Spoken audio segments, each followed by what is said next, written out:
This was the world's first passenger train that wasn't powered by steam and didn't pick up electricity from an overhead wire or third rail.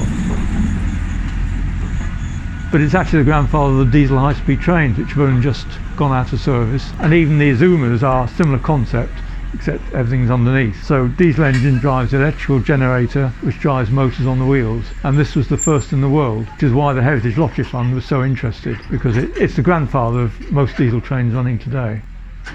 Hello, I'm Steve Hother. I'm the volunteer project engineer on the Autocar project. I've been involved in this for very nearly 15 years, and today marks the completion of the project, well, almost, and we're delighted to be able to show it to visitors running on the Embsay and Bolton Abbey steam railway.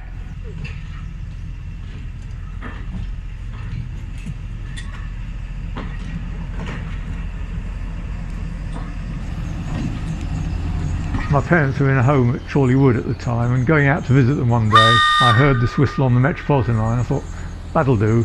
And that stock was about to be withdrawn and replaced by what they call the S stock, which is what now runs. So through a contact at the London Transport Museum, we got 4 whistles, one for each cab and a spare. So the actual underframe and one of the bogies came from a parcels van built in 1920, which was on another preserved railway. The motor bogie, that's the one under the engine, came off a Southern Region commuter train that used to take commuters down to Ramsgate or Hastings, all over the place. And that had been bought by another preservation group who just wanted the coach static, so we bought the bogie off them and a bit of money changed hands. And without that we couldn't have done it, because just to build a new motor bogie would have completely exceeded the £500,000 that we knew was the limit for the Heritage Lottery Fund.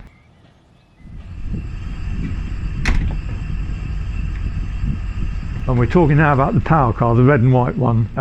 That had been taken to a field in Kirby Moorside. It had been cut, not actually halves, 2/3 and 1/3, to get it on a horse and cart to get it from the station to the field. And it was brought back in about 2000, again in 2 parts. But we had no underframe, no wheels, no engine, none of the metalwork. And my job as engineer was to make it go and make it stop, which is a bit difficult when you don't have any wheels to start with.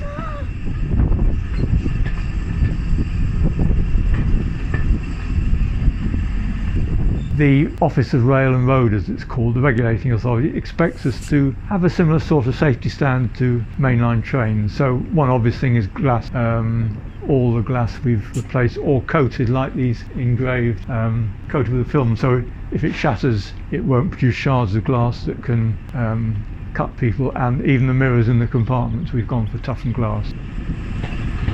At its height we had 1 guy full-time down at Loughborough paid, probably 2-3 others on the engineering side, and at its peak probably 3 or 4 up here on the body. And then when the underframe was finished we brought it up here, put the 2 together, and it's been 4 down to 2 now, and some of the older ones have dropped out as here. Time is catching up with people.